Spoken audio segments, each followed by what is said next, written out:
Just about a week ago, I had actually gone to South Korea and visited the Samsung headquarters. Sorry guys, in the past 1 week couldn't post any video because I had a lot of personal work and I was also not feeling that well.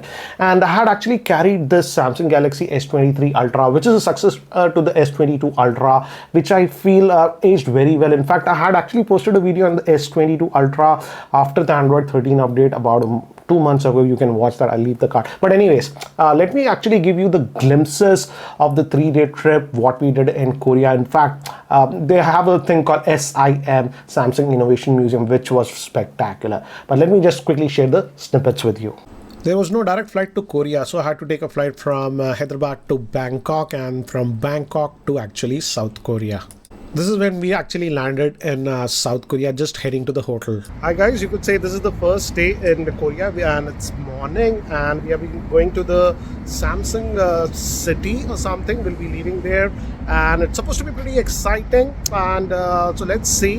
And the weather is pretty chilly. I think it must be about 4 or 5 degrees as of now. So let's head there and have a look. It was approximately 1 hour trip from Seoul to the Samsung campus. Just entering the Samsung campus, outsiders are actually not allowed in this one, and this place is actually huge. First we went to the SIM, that is the Samsung Innovation Museum.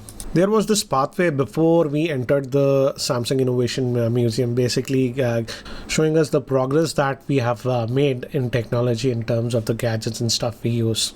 Heading towards the Samsung Innovation Museum. So guys, we are at the Samsung Innovation Museum and we have a lot of things, and again this is a place where any tech enthusiast will love it because the kind of stuff that we have, how things evolve, the history of TVs, mobiles and everything that we will be seeing. So pretty excited about it. Let's go out and see what they offer. They start with the evolution of electricity. His law set the ground for the invention of electric motors and generators, and electricity became an essential part. This is the first electric storage device that was in 1746, and this is actually an original. This is the induction motor in 1883, developed by Nikola Tesla. Induction motor in 1883. How electricity started to actually change things slowly in our lives. From electricity we moved to the television. This is actually the first television in the world that is made in 1930, and it actually had a 5-inch screen, and these are again some of the early actually televisions. Of course, these were in black and white. These were some of the first TVs that started producing basic color. So you could say this was the evolution of the color televisions. Now let's move to the innovation of mobiles. This, you could say, was the first portable radio communication, two-way communication that was made by Motorola in 1943. Look at the size of this device. The first in mobile devices. This was the first in 1985. They say more expensive than a car. And again, 1993, the first smartphone, first foldable phone, flip kind of a thing. 1996, I think so. This was by Motorola, if I recall. And again, first camera phone in 2001. So giving an evolution of the mobile industry. First Bluetooth mobile phone. So giving a glimpse of how this the Nokia communicator, how can we forget that one, the evolution of mobile, the SIM based Nokia. What I liked was the transparency. For example, they had all the brands whoever invented or was the first. These were some of the notable Samsung actually smartphones that Samsung had earlier made.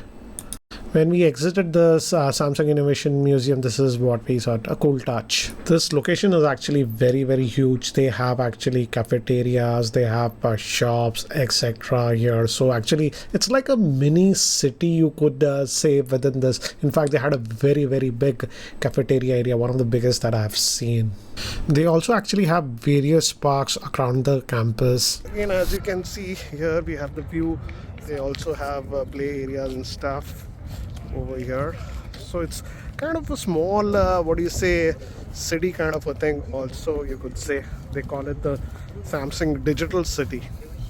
Later on, we had a session regarding the sustainability and how Samsung is trying to be eco-friendly.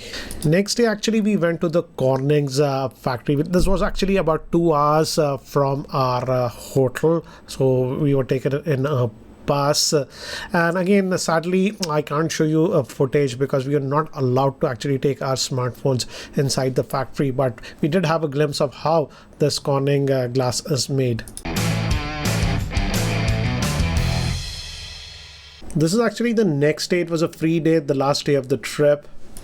Actually going towards this Lotte World Tower. This is supposed to be the tallest building over here, 550 meters. We are just at the basement right now. We'll be going up. And entrance is actually pretty cool.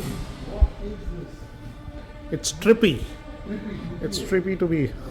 This Lotte Tower is 550 meters tall, and we are going to the 117th floor, and from there we'll climb to 121st floor.